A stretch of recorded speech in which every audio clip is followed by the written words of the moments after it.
Hey, what's going up, guys, and welcome to another Cyber School. So today, guys, we're talking about cases. Now, a lot of you people are like, oh man, I'm getting a new computer, but what case do I want to get? That's a good question, and let's start off with some simple things. Now, there's different varieties of cases from an ITX, ATX, mid-tower, full tower, and a gigantic sized one that will probably fit all your water cooling and ridiculousness that you decide to put in it. Now, a lot of you guys want to buy them, but they're not sure what you're going for. That's where it comes down to different types of cases that will help you. Now, some of you decide to go the route of a small form kind of console look. That's why we have ourselves the C series by Syber, is that it's small and compatible. Now, granted, it won't allow you to fully build giant-sized builds of dual graphics cards, bigger power supplies, and cooling, but it does offer the compatibility of smaller type size, motherboards. It offers good, compact size, so you can put it somewhere and that's not an eyesore to some people, that's a giant-sized tower.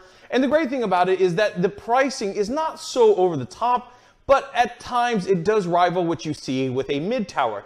Now, if mid-towers aren't your things, then definitely get yourself one of these if you're not trying to overbuild or overgo the top with adding more extensions. Now, certain cases for smaller builds tend to actually, be more about efficiency, not super design. Now, for ours, it's a little bit bigger, almost, an Xbox One if you would kind of consider it.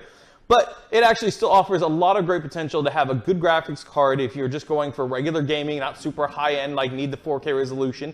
But you can definitely put yourself a 1080 Ti in here. You can definitely put in a power supply, have a nice, good cooling system. I mean, if you look at ours right here, you can kind of see right there that it has its own stuff. I mean, it's all nice and compact, and it definitely comes out with better options for yourself in getting more compact stuff in there. So, like, you can get yourself more of SSD drives. An HDD can fit in there, but it's usually recommended against because a lot of the heating itself at one point will tend to kind of like make the system run clunky or even shut down at times. That's why we also look towards stuff like mid-towers. I'm going to put this to the side. And as you guys can see right here with mid-towers, they're actually a little bit bigger, offering you better...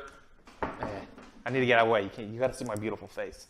But offer a little bit more to it. Now, if you can kind of see with mid-towers, these are a little bit better for the people that are going to be doing a little more high-end gaming, or anybody who decides that they need to do any kind of power work, meaning like if you're going to do any editing, 3D rendering, stuff like that. Because what happens is you're going to need either 1 to 2 graphics card in here, a little bit better of a cooling system. Now, getting yourself a system like this, there we go, pull that off, pretty good, right?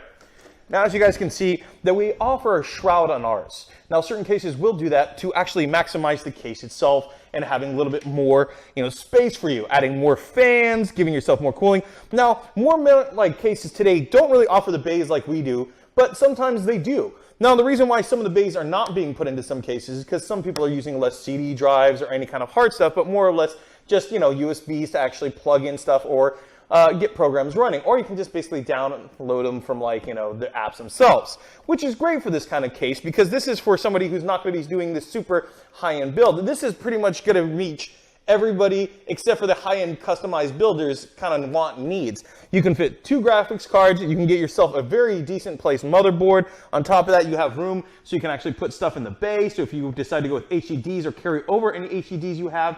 But not to mention just that, guys, and then we'll just unscrew this and unscrew this. Takes a little bit. Give me a second.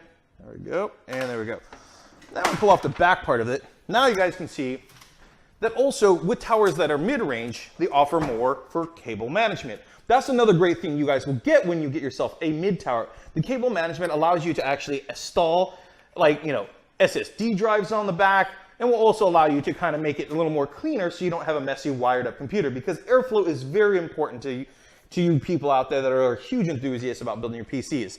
Mid-ranges are great as compared to a mini, which has more of a hassle of trying to have cable management, and I understand that completely, trust me. That's kind of a thing that we all have issues with, ladies and gents. But besides that, guys, the more see that you get space in kind of a mid-tower. Now, in a full tower, it will be a little bit bigger, expanding off these ideas and giving you more, space to add more graphics cards. Sometimes people want to put 4 in there, or a full cooling system, because some motherboards will not make sense in a bigger, build if they don't have more expansion slots or things that they can do. But then again, guys, that is for like power users, people who are going over the top testing, or just a huge enthusiast and want to show off their heart and soul to it. So what I would recommend is for regular users who are just into gaming, not doing super power and kind of builds like that, get yourself smaller cases that tend to have decent airflow and pretty good with it. You know, processing graphics heat, and then on top of that also processing like, you know, the heat from your CPU and the heat from like other small little items like that. But these will remain really good for you, even for the long hours of gaming. Now, for those who want to actually go with more high-end graphics or more of a chug, I'd suggest mid towers to full towers because it will allow you to expand those slots. And for those who are huge people that just love customization, I would say go for the full-on big-ass towers and put everything to your heart's content, guys. But like I said, guys, with the way that cases are being formed today, the more efficient space using is actually what we keep seeing, especially with this design. Like we said, adding those things like taking out the bays or giving it a shroud increases the space for other kind of like, you know, things you want to add to it, more, you know, slots, any kind of expansions of any sort. I mean, it all boils down to that. Anyway, guys, thank you so much for watching this video. We appreciate it. Guys, if you liked it, please make sure you like, share, and comment. And guys, as I always say, thanks for stopping by.